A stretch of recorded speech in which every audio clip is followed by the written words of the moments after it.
Hello and welcome to the SC Playbook NFL podcast brought to you by Sasha Legal. I'm Jakob Funk and I'm joined by Clutterbuck and Ian Richards. This week we'll be recapping week 13 of the NFL where several big names disappointed, some very low scores across the board for a lot of people, and we'll also be getting across our final bye week of the year, week 14. There's quite a few teams on bye with some big Supercoach ramifications. But before we get into how we did this week, I would like to make a public apology. So several weeks ago on this podcast, I recommended that people get in Lamar Jackson, which has not gone well. So, dear listeners of the SC Playbook NFL podcast, I hereby state my immense regret in recommending Lamar Jackson as a buy upon his return from injury.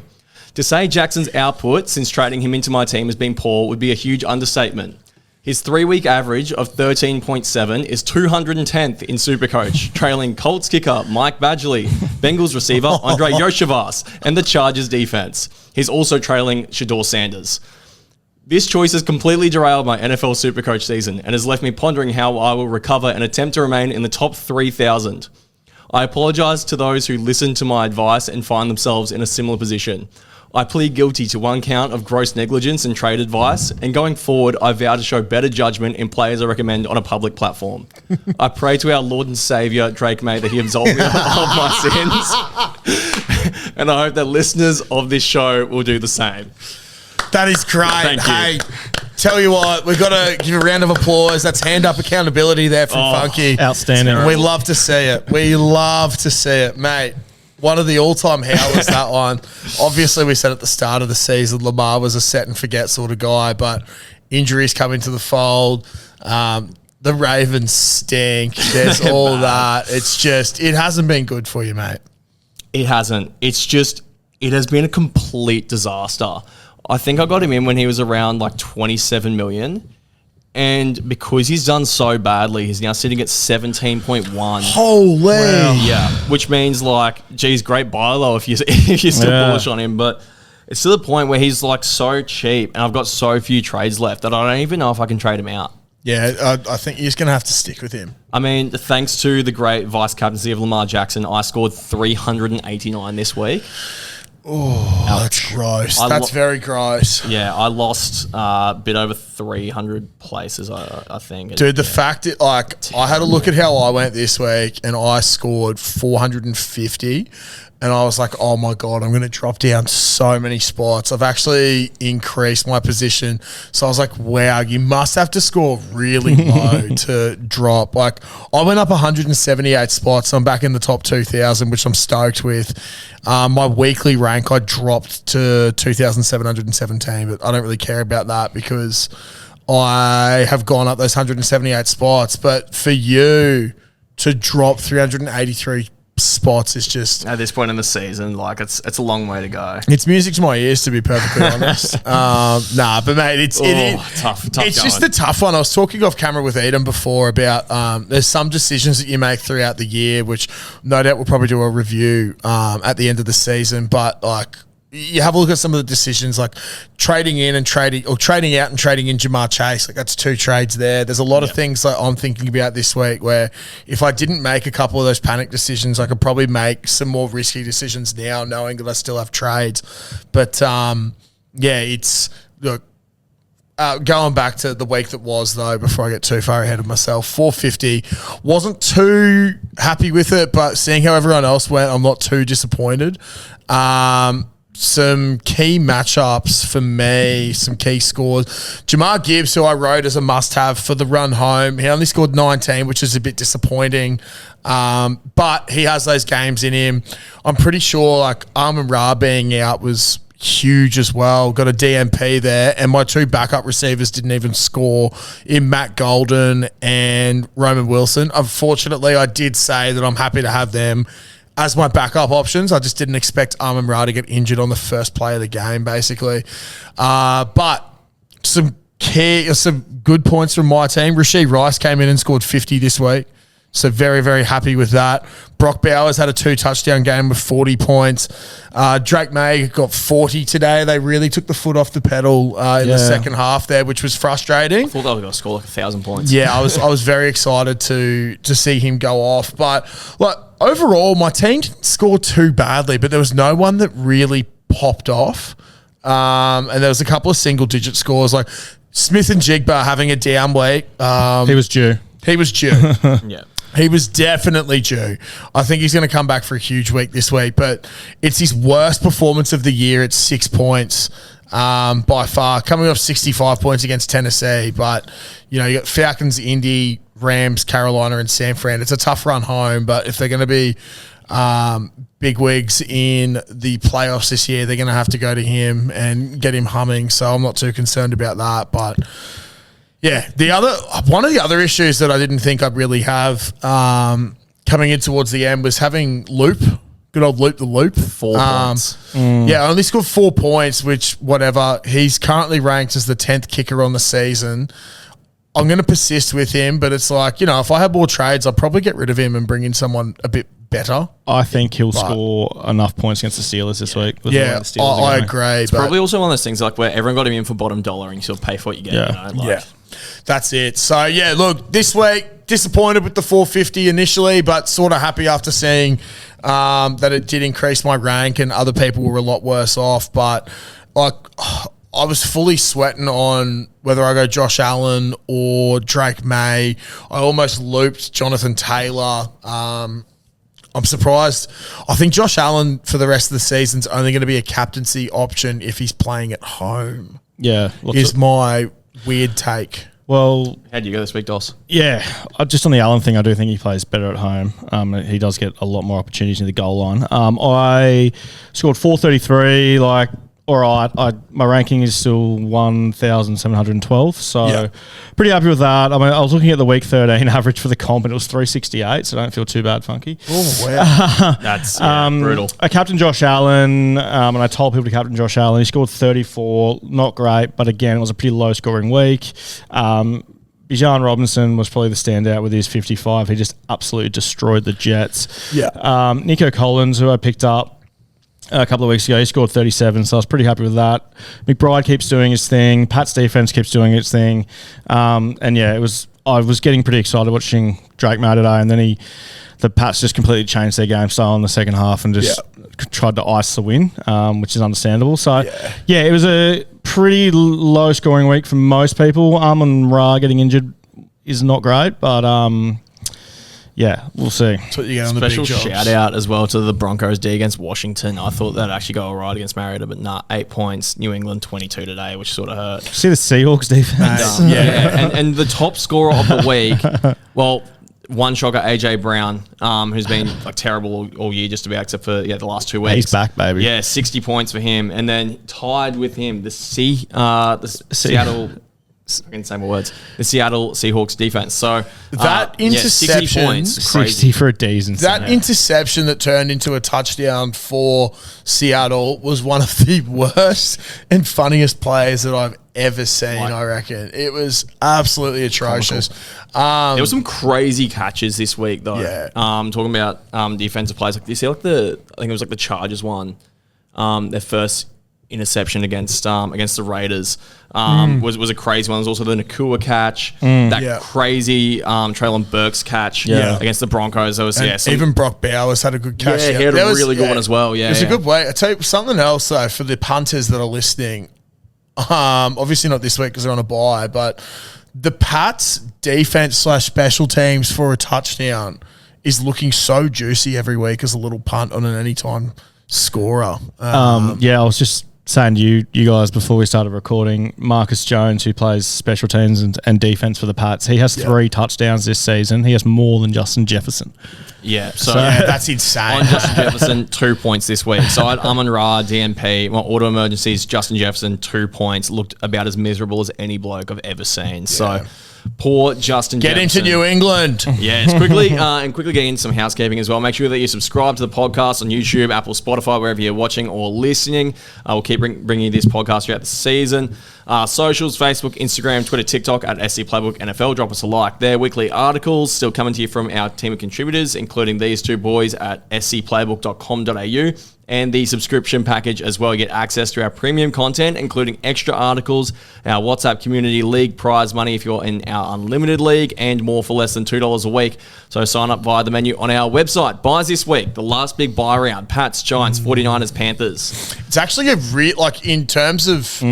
It's a lot more than what I thought, man. It's going to be annoying. Crazy. Yeah, it's very annoying. Very, very annoying. Just not the time we need to. They need to get rid of these week 14 buys. This is ridiculous. How can there be none last week and then 4 this week? There's only like a handful of weeks left in the season. It does suck, Just but you also want them. everyone playing over Thanksgiving, so I do get it. Yeah. Yeah, it is a bit frustrating. They got to figure something out though, surely. Yeah, definitely. Whether you just sprinkle these ones in throughout the other weeks throughout the season or something like that. But then you're just having too many people. Because you got to take 2 teams out. You can't just have like an odd number. Because there's a few weeks where they have just two teams on bye. In you might see them around weeks or 8, 9, whatever. So I don't know. Load management, mate. Something for them to figure out. Getting into the trade outs this week, talking about buys, a lot of the most traded out players are on bye. So just to rip through them: TreVeyon Henderson, Tet McMillan, Jackson Dart, and Drake May, who has been your guys' saving grace this season. Would you guys be holding any of these? Because I think by virtue of having little trades left, I've got 3 left. I think I'm going to be holding Henderson and Tet McMillan. I'm trading 2 of them, Henderson and Tet McMillan. Yeah, right, So okay. Henderson's break-even's 48 this week, and it's just going to leave... I know he's got the bye, but when he comes back, his break-even's massive. And he's... this week, I'm going to be a running back short if I don't trade him. So I'm going to trade him. And Tet, again, has also peaked. And he was never going to be a keeper for me. So I think I finally timed it to get rid of him. Again, he's got the bye this week. When he comes back, he's in a massive break even.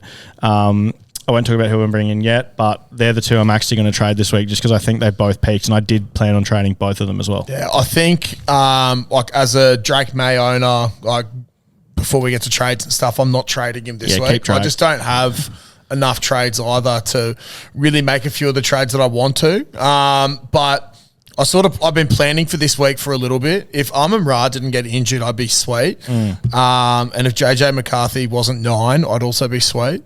But I got rid of Henderson last week because I felt like he'd peaked, and I also felt like I could make a move to upgrade different positions. So I did that, and that allowed me to get Rashee Rice, who scored 50 this week. And if I didn't have him, I would have been absolutely screwed.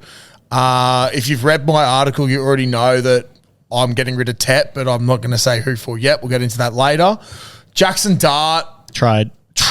I just think he's too injury prone as well. Those hits that he took today. He just doesn't understand. That one where he got whacked on the sideline. So good. Yeah. I swear, it looked like he was going to do a complete cartwitl and land back on his feet. He got hit that hard. Probably my favourite thing that I've seen of that today was from the Instagram page Friday Beers. It's a great follow, but it was because it was Thanksgiving weekend. It was like my 8-year-old cousin in the back, or my 8-year-old nephew in the backyard, and it's Dart running down the sideline. It's like me after 18 hazy IPAs, and just smacks the kid. So Dart's the same price as Patrick Mahomes, the same price as Jalen Hurts. Yep. He's around the same price as Dak Prescott, these guys that are just better options. So, and he's going to buy this week. Just trade him for one of those guys if you don't have them. It's one of those things. If you're looking at your play, what I do a lot when I'm looking at my trades and who I want to bring in is average the 3-week average and the 5-week average. If you have a look at Jackson Dart, he is the 5th overall with a 43.5, but he's just scored 27. He's got that bye this week. And he's also got his run home isn't necessarily the hardest, but Washington just did well against the Broncos, who are a much better team than what Dart has with him. Minnesota's actually a decent defense still, despite 9 not being able to move the ball on offense. Las Vegas, who knows with them, and Dallas, since making the trades, have actually been quite good. They're a bit of a smoky to make the playoffs as well. He doesn't really have... He's got one good matchup, I'd say. He's also going to knock himself out. And he's going to knock himself out again. I think that is definitely the biggest thing we need to look at. But I think the situational guys, like your Hendersons and your McMillans, your rookies, they've peaked. Time to get rid of them. If you have the trades. Yeah. In terms of trades. I don't, and but your Jackson Dart, need to get rid of him. But Drake May, like, I'd be holding on to him at the moment. He's still... Where is the big fella? He's still 11th overall in terms of average points. So total points, he'll definitely drop back a bit this week when everyone else catches up to him. But at the moment, even with his bye having not been done yet, he's number 5 in total points on the year. So, but as Eden said, like going back to the dart thing, Mahomes is there on number 4. He's someone that if I had more trades, I'd honestly be looking at trading Drake May to Patrick Mahomes for the run home. Despite Kansas being pretty average on the field and not winning, he's just putting up points. Like 58 points is huge. He's going to be massive for the run home. Another one, I've just gone and had a look at what the top 10% of people are doing. New England D has been traded out. I think this is a wasted trade. I don't think you should be trading out defenses or even kickers at this point. Especially not the Pats, D, which is just the only reason I reckon you do turnovers. that is if you have 2 teams on bye. If you got like 49ers Yeah. and Patriots or something. But I'd honestly be keeping the Pats over anyone. They're the 4th ranked defense this season, and they were the 6th ranked this week, and they've got some great matchups coming up. I don't think Baltimore's going to do anything. The Jets aren't going to do anything. Miami's not going to do much except maybe run the ball a bit. And Buffalo will be difficult. It's going to get through Buffalo. But, like, I'd be keeping there. And also, 7.74 mil, like, you're not making money. No. So just keep him. I think that's a wasted trade if you're one of those guys. Yeah, moving on. Amon-Ra St. Brown, we sort of mentioned. So he, got injured right at the very start of the game. He's not been ruled out yet for next week. I don't think, but I think it's unlikely that he'll play next week. We're thinking he hasn't. He didn't practice. Yeah, didn't practice today. So we would say probably unlikely to play at this stage. Rule of thumb for that as well. If you pretty much haven't played, like they're the Friday game. I was going to say they got the Friday, and if he doesn't practice tomorrow, which is Tuesday their time. If he doesn't practice, he's not playing. He's going to have one swollen ankle as well. If he does, it's going to be an absolute desperation play for them. This is a really, really I think it's going to be the toughest decision of the round is how long does it look like Amon-Ra is going to be out? They're saying 1 to 2 weeks. And I think with such low trades, like it's going to be probably my biggest decision for the rest of the season is do I keep him or not? We'll get into what I'm doing later, but he's one of those guys you probably want at the end of the season, but with only 5 games left, is it worth keeping him or not? He's a keeper for me. I'm just only because like the fact that there is still a tiny bit of hope that he plays this week tells me hopefully they'll have a long turnaround after this game that he'll be back the week after. So I'm going to hold him. I'd rather trade McMillan.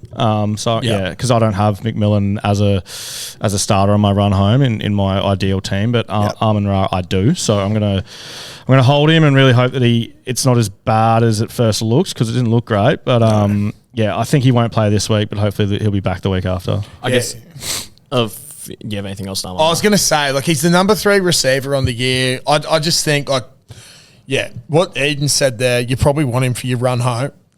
I've been tossing up between him and Tet as to who I'd get rid of. I've pretty much given it away already. I'm getting rid of Tet. I would rather run the risk of... So this week, as I said, the 2 guys on my bench didn't even score points, Matt Golden and Roman Wilson. Wilson has that potential to occasionally have a breakout of like a 20-point game. He's done that a couple of times this year. Like, I'd rather go with that or have him score single digits and have my team set up for the rest of the year and save some trades for proper injuries than not have Amon-Ra. Someone's going to get injured. It happens. Drake London, Amon-Ra, people are getting injured. It's just such a physical game. So I've still got Puka in my team. He'll probably get injured before the playoffs or something like that. He'll get injured, making the most ridiculous catch you've ever seen during the weekend. Exactly. So I think Amon-Ra is a hold, and it's going to be a tough hold, but just the other thing that I was thinking, if you're a Tet owner and an Amon-Ra owner, and you don't have them this week, and you're getting rid of Tet, Oh, and you get rid of Amon-Ra, but you'd rather have him for the run home because you're worried about the injury. I was saying off camera to Eden earlier, like, what if Amon-Ra's only out for a week? Tet's out for a week as well. Like, you sort of got egg on your face then. If you prefer to have Amon-Ra, it's a double trade sort of thing. It's one of those sliding door moments, I suppose, that, you know, I was saying earlier, I've been reflecting on different trades I made throughout the year, like getting rid of Chase, then bringing him back because of different reasons. Like, this could be another one of those that completely changes the outlook of your season if you get rid of him too early. Yeah, I guess moving on to a few other receivers that, you know, guys might be stuck with this week. 3 guys that were absolutely putrid this week: Rome Odunze, Justin Jefferson, and Zay Flowers. I feel like we don't even need to talk about Rome Odunze. He should be out of your team. We have spoken. Is he like the worst player? I feel bad because after 4 weeks we were so keen, and then he just turned to absolute mud. And he scored 3 on the weekend. Just if you can get rid of him, he shouldn't be in your team. Yeah. The next one I want to hear from you, Funky. Yeah, you've got a strong opinion. So him, Jefferson, and Zay Flowers combined for 4 points. Zay Flowers scored -1 this week. Justin Jefferson, I think, scored 2 this week, and Rome scored 3. Yeah, so nice. I'd say Flowers in a draft league, like non-Supercoach, like a fantasy draft league, and he scored negative points for me because he had a fumble they lost and everything, so that was a disaster. Yeah, it goes Justin Jefferson, he's just been in a complete spin. There are some JJ McCarthy. I know that McCarthy didn't play on the weekend, but there have been some McCarthy stats where it's like in pretty much like the best QB metrics that we have, like the advanced stats. The only guy that he's above since 2000 is Jamarcus Russell. It's like Jamarcus Russell is the worst. So who's that, Justin? JJ McCarthy. Oh, JJ, yeah. Yeah, okay. So him and then the guy played on the weekend, Max Brosma, who was like, it feels like, you know, they could play 100 games with him and not win any. Like, he just looks terrible. Like, I mean, undrafted rookie, what do you expect? And then even when McCarthy comes back, he has been, like, so far in his brief career... Shout out 2-9. Like literally, yeah. This is my favourite start. Yeah, this so if you're a quarterback and you throw every ball into the dirt for every play, your quarterback rating will be 39.6. In McCarthy's last game, his rating was 34.2. and Max Brosma, his pass rating last week was 32.8. Oh my god! So they could literally throw the ball into the dirt and they'd be having better games than what they've done. Yeah, nice. So like Justin Jefferson is like, I just feel so bad for the bloke. He's just sat there on the weekend, looks like the most miserable bloke ever. But I don't blame him. Like he's got to go right. His quarterbacks are terrible. Like McCarthy looks like a disaster. It's one of those things where the other week, like I was like, I can't believe that we've actually like let them get away with this all season. But you forget Carson Wentz was there, sort of helping him get those 20s. He's just been terrible. $8.3 million lost on the season. Can't believe he's $10 million. He's the same price as Rome Odunze. Crazy. Rome's more than he's cheaper than Rome Odunze. I was just having a look as well while you guys were bringing up some stats there. Like with Rome Odunze, I wanted to see if there's any other receivers that have sort of done anything for Chicago. Obviously, this week, they just tore up with the running game. And I think that's actually been a bit of a flavour for these guys in recent weeks. They've got Ben Johnson as their head coach these days, who famously got Sonic and Knuckles running very well in Detroit. But if I go back and have a look at previous weeks, like DJ Moore had a big week, but it seems to be Colson Loveland or one of the tight ends scores about 20. The running backs sort of split carries or one of them goes off, and then no one else does anything, and Chicago somehow wins. So they keep winning as well. They keep winning, and they're number 1 in the NFC. If you told me that the Bears and the Pats would be number 1 in the NFC at this point, in the NFC and AFC, you'd be smoking some of the good stuff, in my opinion. Like, if the Broncos up there, I don't think many people thought they'd be a 1 seed. Yeah, you know, like who's that? Or even Denver. Well, Broncos aren't the 1 seed though. That's the problem. They're the same record, I believe. I was going to say, just on Zay Flowers, he's $9 million now. I think if you got it, I know he scored -1 last week, but like before that, he's very consistent around that 20 mark. I think you could do worse and just have him on your bench as well as a backup. Like I know he was stinky last week, but before that, he was pretty consistent around that 20 mark, and that's like if you've got him there on your bench, and you can't find anyone around that mark to trade him to, I don't think he's the worst receiver to hold. If you're just looking for 20, high Like- teens or 20s. Justin Jefferson's 3-week average, just quickly back to him, is 10.7, which is 282nd. Dude, it's the same as Mason Like Rudolph. Tom Kennedy, receiver from Detroit, is ahead of him on 3-week average. That's a given chat they played GBT one. name. Tom Kennedy's Like, not a who real is Tom person. Kennedy? No disrespect, but like I'm sorry, I'm not too familiar with your work, Tom Kennedy. Like familiar Luther with Burden, I don't think anyone knows who Tom Kennedy like is. Luther Burden's ahead of him. Like these guys are just really It's the not Kennedy doing well. curse. Or in the Like last Corum's averaging more points than him. the last trade out to touch on, would you be trading Lamar Jackson this week? If I had more trades and more money, it would be the biggest yes ever.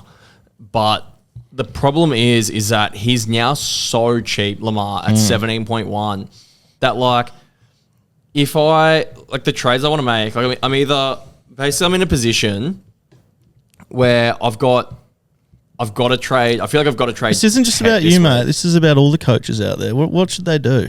If you're in a position like me, where you have Ted McMillan, Amon-Ra, I feel like you've got to trade one of those guys out. But you've also got Lamar, who's like just the biggest steaming pile of dog shit ever.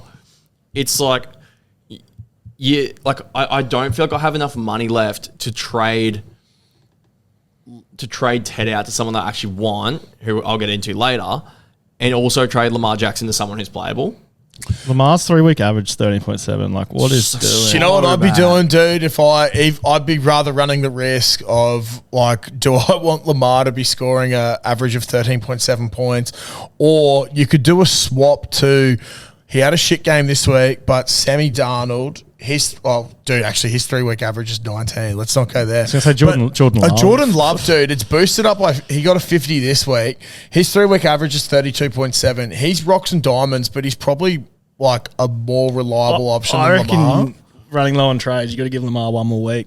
Yeah. Against It's so tough. the rivals, Pittsburgh. I think it's a you're big going to give him game. one more week as well. So hopefully one more week to get Big healthy. game. If Big not, game. someone else I'd be looking at, depending on how that shoulder's looking next week, who has a break even of 50, who should get even cheaper, they haven't been playing the best recently, but he has a 3-week average of 24 where he left a game early, is Baker. Yeah. But Tough. Like, this game, but I feel like then I'm trading out a guy that's injured for another guy that's injured. Ravens Steelers is going to probably decide the AFC North. So Do you know who else low-key cooking it you could bring in next week if Lamar's crap? I know who you're going to say. Bryce Young. Really? Dude, he's starting to cook over see the last that. couple of weeks. And it's like, well, he's currently ranked better than Lamar. Yeah, I mean, I was going to say it could only go up, but no, it can always get I thought you were going to worse. say Joe Burrow.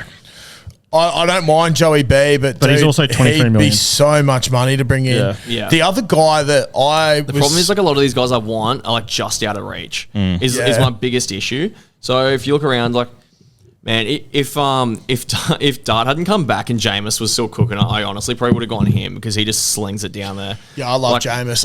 I'm of the opinion that Dart just keeps hurting himself, and they're literally, what are they now, 2-11 on the season. Just rest Dart for the rest of the year. Tell him to learn how to like not hurt himself, and then keep playing Jameis because he just slings the ball. But anyway, Like, Yeah. I wish I had just enough money, like just a little bit more to get in Jacoby Brissett, to be honest, because he's actually been doing quite well. Like his average for the year in 7 games is 41.9. Had 41 on the weekend. Like he's been like really quite good for them. Yeah, Some other he has guys in that been range, decent. like Matt Stafford and stuff, as well. Probably not the worst option. he has been different. Just one last thing. We spoke about it at the top of the show with kickers and defense. The last one traded out on the top 10% people has been Tyler Loop. I actually agree with Eden that you probably should keep him around for a rivalry game against Pittsburgh this week. I feel like Baltimore will get within field goal range a fair bit, Yep. and they just want to win because pretty much whoever wins this game will win the AFC North, which is crazy to say. it's because crazy. Baltimore have been so bad. They were like 1-5. Pittsburgh are terrible as well. There is every possibility that somehow the Bengals sneak in if these guys go on to keep losing games. But Aaron Rodgers has a fractured wrist and he keeps playing. The receivers aren't playing well. No one's really doing anything well. I think Baltimore should be in decent field position, and I think they're going to lean on the run game of Derrick Henry, and Tyler Loop should go well from it. But that's pretty much all the trade outs this week. Now, guys, this week we're doing a bit of a different thing with our good friend Sasha Legal. So earlier today, I actually had a chat with NFL Supercoach, super fan, diehard NFL fan, Rohan from Sasha Legal. So we're going to get into that one. Quick 5-minute chat with him. Here's how it went. Righto, guys, bit of a different ad read this week. We have Rowan from Sasha Legal in the building with us. Mate, how are we today? Mate, very good. I'm excited to hang out with you. I listen to the podcast every week. I'm ready to roll. Yeah, mate. Hey, thanks for supporting us as well. It's good to have you here. So we want to know, what NFL team do you support? Mate, I'm a little ashamed of it this year. It's been rough, but I'm a Minnesota Vikings man. Yeah, look, now I've got to ask you, what do you think of 9? Like, if you were to come up with an alter ego, would you choose 9 or would you just go with a regular name? I'd probably just go a regular name now. If you asked me that about 4 weeks ago or like 5 weeks ago, I might have gone with 9. But now it's just like, bro, just win. Like, it's actually ridiculous. Just do your fucking job. Yeah, that's it, man. But I saw as well highlights or lowlights from the weekend. I saw a bloke hit a massive multi in the States, and the last leg was first touchdown scorer, Seattle Seahawks defense. Could you have scripted that better? Like, running away, trying to palm off, and then just giving it to Dexter Lawrence basically to run the whole field. Insane. That was as tough viewing as it gets. I actually saw that bet as well, and I was just like, it just makes me sick. Like, 4th and 1. What are we, like 4 years? Yeah, it's sick. It's not good. $10 into 27 grand though, US. You can't complain with that. But mate, well done to him. Deserves it all. Yeah, exactly. It's a punter's dream there for sure. Now, mate, more importantly, this is a Supercoach podcast. How is your Supercoach team going so far? It's up and down season. It's probably fallen away a little bit. I think I'm ranked around the 227 at the moment, 2,700. It's been one of those seasons. I don't know if this is for everyone, but it feels like you either have Jonathan Taylor or you don't have Jonathan Taylor. Yeah.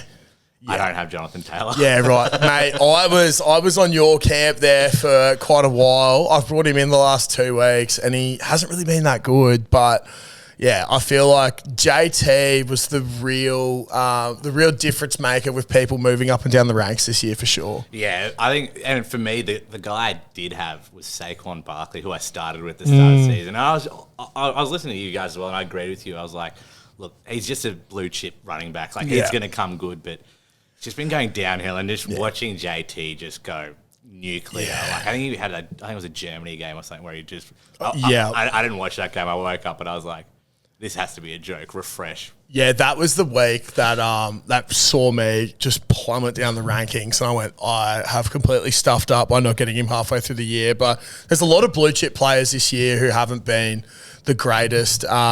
Justin Jefferson, one of them, but not his own fault. That must be very frustrating for you, and Saquon as well. But one fella, and I know we were talking about it off camera, and we've probably ribbed him already, but Lamar Jackson, who Jakob Funk has been asking everyone to buy. Can you just let us know what you did, and we're going to blame Funky for this? This is all on Funky, and I'm not happy about it, but this week I brought in Lamar Jackson. Price is low, and Funky, he sold it to me. He sold it. This is a blue chip quarterback that we have here. He's the best. He's got the rushing ability. I'll bring him in. And the most frustrating part about that is that you guys are proud sponsors of the podcast, and then you've had someone like Funky just give you misinformation on players. One thing that you don't do in your field of work is give misinformation. So can you just give us a bit of a rundown of exactly what Sasha Legal does for the punters out there? Yeah, so look, we thought this was a good opportunity as well. Like myself, the partner of Sasha Legal, we want to help the everyday punter as well. Like in the legal industry, not everyone has that knowledge. Like obviously me working into it, I'm now much aware, but I think about just the average punter who doesn't often need legal advice, and that's a good thing. But there could always be a time where you'll require legal advice or legal assistance, and it's pretty daunting. I'll admit that from a client perspective, and we just want to make that a lot simpler. So what we specialize in, we specialize in disputes, but we're happy to take it to listen to everyone, and then also just assist in any way possible. And so we just want to simplify that, even if that's you as an individual or if you have a business and you need legal advice, that's where we want to come and assist you. Yeah, bang. I tell you what, it's good to get legal advice if you are starting up a business. Trust me, it's a very daunting thing. So, mate, if people want to get in touch with you guys, what's the best way to get in touch with you guys? I think the best way is by email is the best, and just explaining everything all the information that you have, and then just setting up a meeting, which we'll do. The first meeting we'll do is free of charge, just to get to know you and like what your issue is. So if you send us an email, give us a bit of information, info@sashalegal.com.au. But if you don't want to make it too formal, we'll always pick up the phone. Awesome. So if you just give us a buzz, and then we'll go from there. Bang, that's so good. Listen to that, guys. If you are an SC Playbook listener and you need some legal advice, you get your first consultation free with these absolute legends. So send them an email, give them a call. But thank you very much, Rowan, for jumping on board, and thanks for supporting the potty. That's all right. Looking forward to the rest of the NFL season. That's it, mate. Go the Pats. Go Vikings, I guess. Very good. Very well done there, Clutzy, early today. Thank you for that one. So getting on to our trade-ins. The number one guy on this list is a guy that I wish I had a bit more money to go to. It's Pat Mahomes. Yeah. We mentioned him a bit earlier. Like the run home for KC.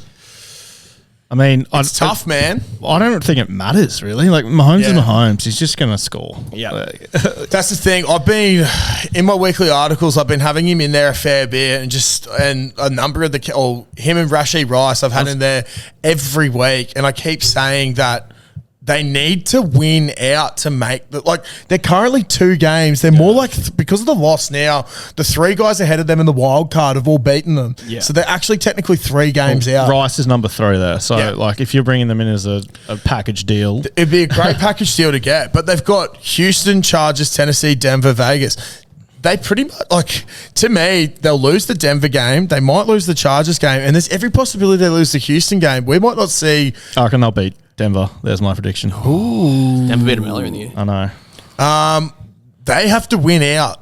I think they need to win these next 5 games, all of them, to make the playoffs. I'm going to be stoked if they don't. I was going to say, I hope they don't. As a Supercoach thing, Mahomes has to be the guy to carry this team, which he showed this week with his 58 points.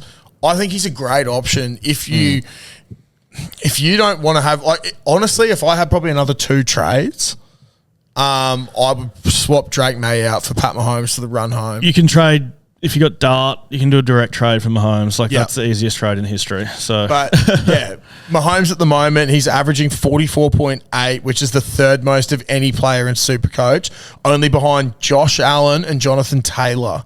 So, Jameis Winston 4th. He's so good, for the season, which is crazy. But mate, I 100% think that Patrick Mahomes would be a great addition for the run home. He's just been playing the lights out. It's just not really getting the support around him. But other than Rashee Rice.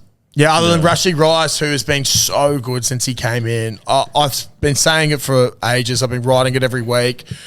Rashee Rice, for me, was going to be a top 5 receiver by the end of the year, based on average.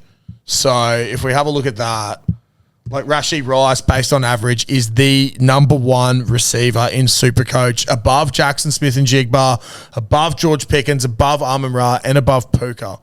So he's only played 6 games and he scored 216 points with an average of 36 points. The dude's an absolute freak. Yeah, good buy. Pretty good price point as well, 17.7 million. Doesn't hurt you too badly there. Unlike some of these running backs that you need to get in, costing you a pretty penny, but Rashee Rice is pretty manageable. That's the thing, man. A lot of people are trying to get Pickens in and whatnot, but Rashee Rice is $2 million cheaper, and he's I know Pickens has been playing awesome, but he's also still got that CeeDee Lamb to contend with there. I just think Pat Mahomes is just going to keep feeding Rice. I'd probably rather have the guy that's $2 million cheaper, who's averaging the most of any wide receiver this year. Obviously, it is half the games, but he is the number 1 receiver. He is the number 1 guy in that team. So that's someone that, if you don't have him, look to get him in. Shout out to the next guy who proves that bitching and moaning will will get you what you want, because that's exactly what he did 2 weeks ago. Yeah. AJ Brown's decided for the first time this season to try as well. Yep. And they're throwing in the ball. He's doing well, but didn't help him. I don't think he cares. He just wants the ball. Dude, I'm a massive fan of the Rich Eisen show, and I watched they do their what's more likely, and it was AJ Brown to have an average game and Philly win, or AJ Brown to go off and Philly lose. And he's like, I'll just take the win every time, but I don't think he's going to have a big game, blah, blah, blah. He goes out and has this huge win and he loses. It's literally every time he seems to have a decent game, they lose. It's almost like they either score too quickly or they're just, I don't know, there's something there. But from a Supercoach perspective, he is definitely someone on the radar. Yeah, I'm keen. 3-week average of 40, which puts him fourth best receiver in Supercoach. I feel like they're going to keep throwing him the ball.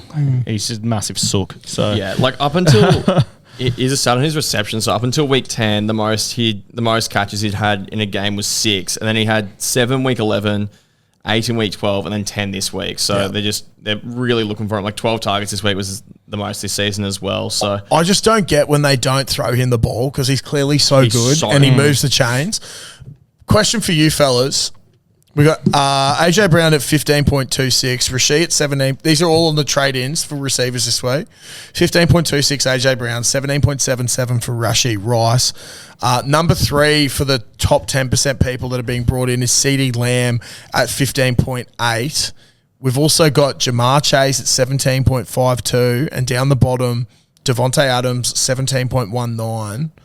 CeeDee's an interesting one. Who is your pick of the litter there, basically, for your run home? Me personally, number 1's Rice. Yeah, same. But I think considering, I think a lot of people should have him by now. Like, to be honest, if you don't have Rice, I think he's number 1. For me, number 2 is probably Jamar Chase, particularly now with Burrow back. Even though he was getting absolutely fed like we haven't seen by Flacco, I think Chase. I think if T Higgins is back, he's definitely there. But if you're short of cash, then, so it sounds like we like the bigger guys. I also prefer Davante Adams over AJ Brown for the run home. Yeah, they use him like he's almost like a running back in terms of like whenever they're that close to the goal line, Davante just targets, touchdowns. He's so good. He's always a red zone. I love Davante Adams. He's so good at it, and they know that he is, so they just keep targeting him there. For the run home, then, they're both from the same division. They're rivals. AJ Brown or CeeDee Lamb. They are $540,000 difference. Who are you going with? I'm going with AJ Brown just on form at the moment, and I think he doesn't really have much competition for like receptions in Philly at the moment, because Devontae Smith, I've got him in fantasy, and he's so up and down. He was better earlier in the year, but he's a frustrating player to have. I don't know. I feel like now that they've found their rhythm with AJ, I can't. I hope, and I don't think that production is going to stop, even if they're losing. Like, I feel like he's just he that's the way he is. Like he's going to demand. He almost tells Jalen that give me the ball. Like, give me the damn ball. It seems like he's actually trying now. So this is all since he said sell me in Supercoach and Fantasy when he was streaming. So that's so funny. Maybe he knew what was happening and he wanted to win some leagues or something. Yeah, I think if you can afford Rashee, you get Rashee, but I don't think AJ Brown's a bad option either. So Do you reckon we're crystal balling us and AJ's trying to put up some numbers so he looks better for trade options in the offseason? Maybe. Get him out of there. Get him and Justin Jefferson on the Pats. Absolutely. It'd be lovely. Moving on. Okay, this is one of those guys that I mentioned earlier as a guy that's outscored Lamar Jackson. Shedeur Sanders. Pretty good downgrade option, I think, at $5 million. If I had more trades, I would 100% be downgrading JJ McCarthy to Shedeur for this week to play, because it's... Bro, what I like about this, it's Shedeur versus Cam Ward. Shedeur thought he should have been the number 1 pick this year. Yes, he only scored 20 points against San Fran, but he did his job. I just think against another crap team and with a chip on his shoulder, I think he's going to have an absolute week. of around 20 points. Like, if you did that right now, who wins? Who scores more points in Supercoach this week, Sanders or McCarthy? I was going to say, I'd probably rather have Sanders. I'd probably rather have Sanders, man, but I would as well. I've only got 2 trades left after what I do this week, so I'd rather have just 2 injury insurance trades. It's going to be a bit of a rough end to the year for this fella, but I think if you got the trades, downgrade, because 9 looks terrible, and I like the Shadur story. I like his cockiness. I like that he's got the chip on his shoulder. I also like that they've finally, in Cleveland, Stefanski's just gone, he's our starting quarterback. And I also love the footage of what it looked like Shadur telling Gabriel to just get off the field. Yeah, that was good. That was cool. So I'd like to see them persist with him and actually go the distance. But Supercoach perspective, he's going to score you around 20 to 30 points. He's a good plug and play this week if you got boys on buys. If you need to free up cash so you can bring in one of these guns that we just talked about, he's a great option. Worst options there, yeah. Moving on, a couple of running backs I want to talk about here quickly. Devon Achane. Achane is a freak. Yeah, we spoke about him pre their buy as well, and he's just absolutely cooking at the moment. Went up another 1.8 million last week. He's just been killing it. So over the last 3 or 4 weeks or so, and coming up for Achane, he's got the Jets and Cincy in his next 4 games, actually in his next 3 games. Tampa as well, and then New England in the last round. And even though they've been good, I think that's notable because if New England does have the 1 seed wrapped up, it's a very good chance that they rest some players for that last game. So he could be going up against an absolutely terrible Pat's line compared potentially to normal. That's looking ahead quite a bit. So we've got him, also Bijan Robinson as well, who was really good again this week. I'll see where I've got it. I just want to put in, I had something about Devon Achane this week. So obviously the Dolphins, this is in the article this week I did up. He's obviously one of the worst teams. But over the last 3 weeks, and he would have maintained that, he's the 3rd ranked running back over the last 3 weeks, and he's 4th overall in the year. He's getting better. So he's getting better and better. And with that run home that you just spoke about, I think I'm considering, I sort of hope one of my running backs gets injured, to be honest. So I'm forced to make a trade because he could top score in the run home. But he could. I genuinely think he could. JT isn't having the best run home. No. Gibbs is up and down, but Gibbs is, when he goes big, he's big. Gibbs is someone that I'd be keeping for sure. Yeah. But CMC, JT, awesome. Bijan Robinson's been so up and down. He did well this week, but they still lost the game, which is quite embarrassing for them. But if Bijan Robinson goes down injured or he has an off week, tell you what, looking at our good friend Devon Achane, I'm not too upset with going to him. Bijan's run home, Seattle, Tampa, Arizona, the Rams and Nola, not too bad. But JT, you can't get rid of him, but he does have a very tough run home. I just wish I brought in Achane 3 weeks ago when I mentioned him, and I looked at him and I just said, what about him at the end of the podcast? And we kind of just moved on, and he's just exploded. So Achane last 3 games, he's only 1 point behind Jimmy Gibbs for being the best running back in Supercoach over his last 3 games. So averaging 42 over the last 5. So question for you fellas, for the run home, Josh Allen's the number 1 Supercoach player overall. Most of us have a flex position that's a quarterback. Would you look at running, for instance, would you look at getting rid of a quarterback and bringing in a running back so you've got 5 playing? So for me, potentially I could get rid of May and I could have JT, Gibbs, Bijan Robinson, Christian McCaffrey and Devon Achane, who are all averaging more than Drake May. Yeah. Is that something that you fellas will look at? Because I love Drake May, but I'm also like, you know what? He's not getting the same amount of points as another fella. For the run home, is this a necessary move? He's averaging 34.3. You're getting an extra 16 points a week on average at 3 mil more. Something I'm definitely going to be considering. Yeah, over the last 5 games, he's averaging more points than a lot of QBs. And with what we said with the resting, week 18, they come up against Miami. Drake May might not be playing then. I think there's a pretty good chance that that if New England's locked into like one of those top few seeds. It also means I don't play play. JJ McCarthy this week. My God, I'm looking at a different thing now. Interesting. And I guess another interesting guy on this list, the last one on the top 10, another downgrade option at wide receiver, Dontavian Wicks. Went up 1.9 million this week. Shouldn't be on your radar. Yeah, no run. If you look at his stats, like he had one big week, and the rest of it's absolute. You should not have pass. any Packers wide receiver in your group. I think, Yeah, that's a good call. like the 2 touchdowns were his first 2 receiving touchdowns this year. So his scores go. This is disgusting. 5, 5, 2, 11, 2, 8, and then 49 last week. Yeah, Like that's just an outlier. Yeah, To combat 8, 12, and 6 in the first week. Yes. So then have a string of.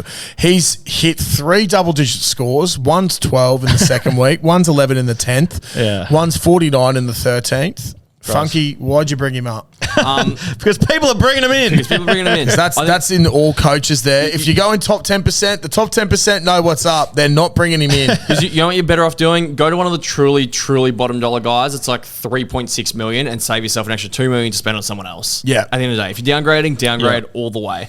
That's basically been my mindset as well. Did we talk much about James Cook? He's in the top 10%. In the top 10% of coaches, he's number 8 in the trade-ins this week. I'd rather HN, I reckon. I'd rather HN. I'd rather Robinson too. HN is $5 million more. That's true. And Robinson, once again, is more than that. He's another $2 million more than James Cook. I think for the run home, I don't like James, even though he's going to have I think he'll score probably like 60 points this week in a home game against Cincy. What I don't like about Cook is he's got New England, who have a good run D. He's then got Cleveland, who have a really good D. Philadelphia, also a great D. And then he's got the Jets, who suck. So you've got 2 games where he should score really well and 3 games where he's not going to score well at all. I don't think James Cook should be on your radar. I don't know how many of those games are home games for the run home, but yeah, I don't think he should be on your radar. Agreed. Well, looking ahead then, what are our trades for this week? Well, it's tough, isn't it? So tough. You go first, Osman.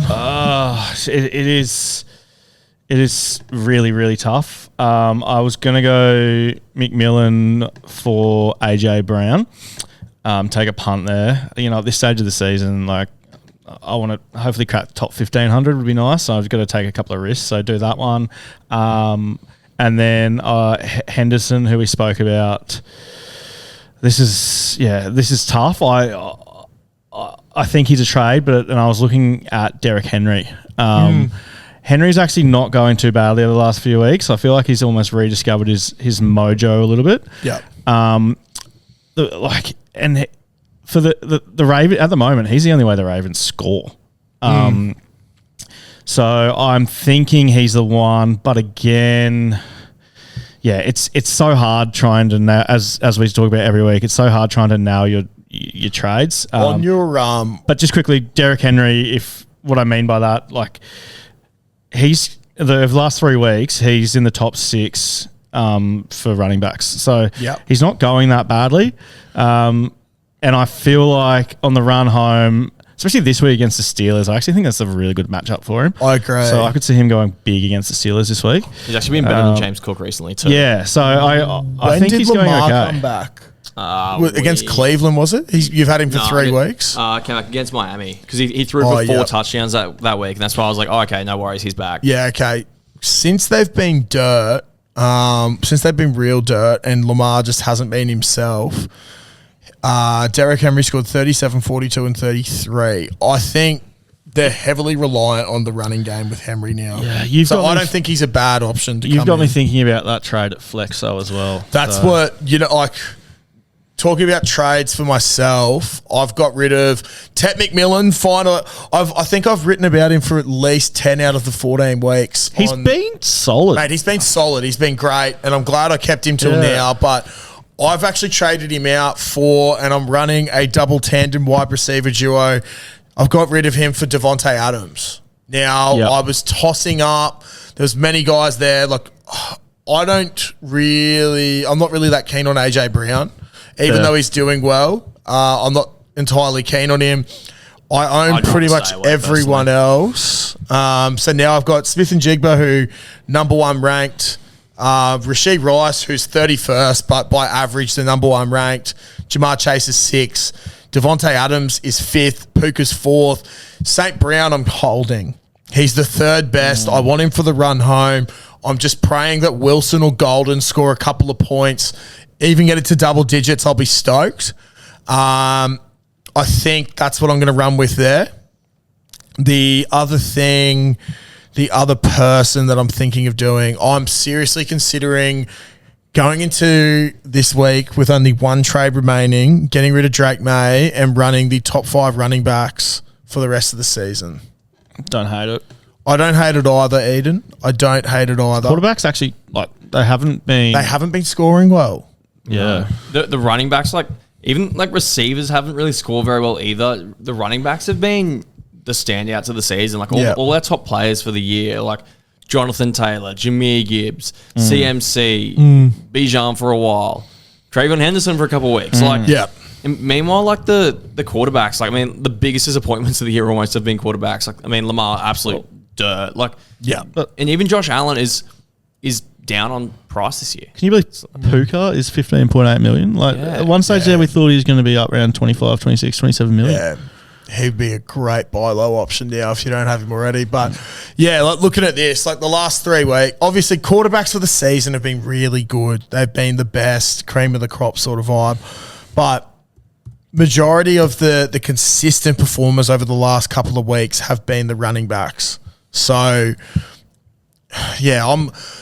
I'm seriously considering for my run home. Drake May, as I said, love the bloke. Still love you, Drake. Still love Drake. He's going to be MVP this year, but he's averaging 39.8 on the season. And over the last 3 weeks, 34.3 and 34.8. When you can improve and go to someone who's been averaging 16 more points, Drake's been trending down as well. I just haven't spoken about it until Funky admitted that he was good. But Drake, he scored, his last big game was 54 points against Cleveland, and he hasn't eclipsed 40 until today. He's been scoring in the 30s, which is great. Happy for him to score 30s. But when there's guys out there who have more of a potential, New England get out to big leads. They don't sort of run up the clock. I think an H-N or even a Patty Mahomes could be a good little option. Probably leaning more towards H-N. Plenty to think about. What about you? Well, I think the biggest thing for me is that Tate McMillan's got to go just because I can't play basically I can't field a team without him with him still there because I've got enough that I brought in and then Amon-Ra who I want to hold. Yeah. So I really wanted to go him to Chase, but if I go him to Chase, then I'm just short of trading Lamar to a competent QB. Funky, there's a bloke that I can see on your phone that you're looking at as a receiver, and if you bring him in, I think you are committing Supercoach team suicide for the rest of the season with what you've got. I like Jamo. I don't like Jamo for the rest of the year because he's so boom and bust. The guy that I'm looking at is Jamison Williams. He's been boom though. I know you have that 0, but Jesus. Because I'm thinking as well, how does he go without Amon-Ra? He'll be good, but how many weeks is it when you've got 3 trades? Well, win some, lose some. I don't know. You've been losing a lot, haven't you? I know. Can't get any worse, mate. Yeah. That is true. It can. It actually could. Worse. If I go Williams in though, or there's a few other guys that just below the Chase price point. So I'm also considering Adams. So if I go Adams in, that allows me then to go Jackson to even someone like Jacoby Brissett, who's actually been really good when he's played. See, I would rather, for me personally, you're going to be getting Jamison Williams is $16.54 million. Okay, and he's ranked as the 19th wide receiver on the year. You've got blokes here. Puka Nacua is 15.81 and he's the 4th ranked receiver. Devontae Adams, 17.19, so just above it, he's the 5th ranked receiver. You've got all these guys who are above him in position and in ranking that are worth... They're not in form, Klutz. They're not in form. But they are. But Williams has been really good in the last Okay, let's have a look. I mean, other than his 0 last week. Yeah, No, exactly. 2 weeks ago. 2 weeks ago, he got a 0. He's still got in 3-week average. He's ranked 3 out of Yeah, it. because the 3-week average takes in your last 3 scoring. Yeah, that doesn't account for the Good pod though, 1.6. zero. He's only owned by 1.6%. We need to get to captaincies, boys. We do. Yeah. Okay. So I'll say you convinced me, class. I can go Adams and then look at another. I just think, mate. I think like looking at your team. You know what? Lamar's staying. Yeah, I think you should hold him for another week. Lamar's staying, and I'll go to Chase. 10 million to Jamar Chase, and I then think you're going to get more output there. I just think Jamison Williams, if you've only got a limit, if you have more trades, I'd say go for it. But I think with limited amount of trades, you want someone who's going to be starting for the rest of the season with you. Yeah, because the only thing there is that it allows me to get rid of Lamar. Yeah. Come on, It's you how two bad do you want dribblers. it? It's How captaincy long- time. how bad This do is you want what to we're get here rid for, of mate. Lamar? Anyway, moving on to captaincy options this week. What are your guys' thoughts? I'm thinking captaincy will be on Josh Allen. Yeah, same. And I think the vice captaincy, I'm going to go Gibbs. He plays early game Friday. I love that. Opens that up for Eden, I love that. for the loop. And I also think that'll be a really high scoring game. The Cowboys and Lions. Yeah. So if Gibbs scored, I think Allen could potentially go for 60 or 70 points here. He's playing a home game. I'd love to get some big score. I know it is. I'd love to get some stats on him playing at home this year, because every time he does, he seems to pop off. I'm pretty sure the home game was against Tampa Bay. He scored 89. Like, Cincinnati is not a good defense. I reckon if Gibbs scores 60, I'll loop him. There you go. Yeah, I agree. Because I'd be very happy with that. But I think anything less than 60, I'm not looping. Which is crazy to say, because Allen's been a bit up and down. The last 3 weeks, 89, 20, and 34. Not the best looking, but he has also the potential to score massive. I reckon this week will be the highest percentage of people with the same VC and the same captain. I think they'll be very, very popular. Yeah, right. Well, as a non-Gibbs owner, the only guy that I can VC that plays before is Javonte Williams. Is Vidal. Javonte Williams. Come on, Vidal 40 points last week. How good? Except unfortunately for the Chargers, their last 2 games of the season are against Houston and Denver, and then he also plays KC, Philly. And unfortunately for them as well, you've got Vidal on your team. So it's not good. Well, that's all right. After this week, when McCaffrey comes back, he can sit on the bench for the rest of the year. But I think I might just have to VC Javonte Williams for this week. And then who knows? Maybe he goes off, scores 3 touchdowns or 4 touchdowns or something. I get lucky. Otherwise, also, Allen. quick shout out to Jonathan Taylor. If you're not an owner, he's got a break even of 101 this week. That is Buckle up. insane. Hope you've got 2 or 3 trades left to get him in. But strap in for Friday. That game, Detroit and Dallas, is going to be good. Let's hope Gibbs goes off so we can use a loop, because I love using loops. But it's going to be an interesting run home, guys. I've only got 5 games left. Strap in, guys, and make sure that you're tuning in next week as well. Well and truly on the run home now. We're on the go time. Not many trades left, so the ones that you make are so important. So make sure that you're tuning in next week, and we'll catch you then.